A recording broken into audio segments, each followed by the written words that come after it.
हम यहाँ सबके गोलोली छी आज लिट्टू चावल चमिया रोपटम के सब्सक्राइब करू घंटी के निशान जरूर दबाएं। धन्यवाद।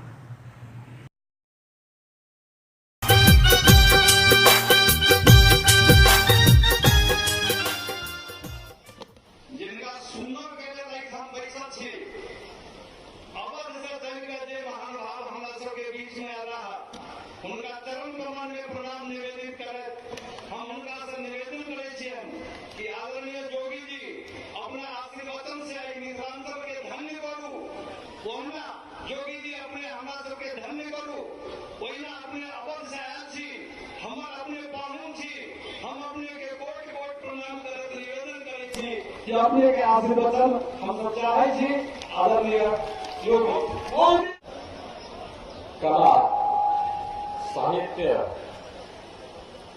व ज्ञान के ई पावन नगरी के नमन करी छे।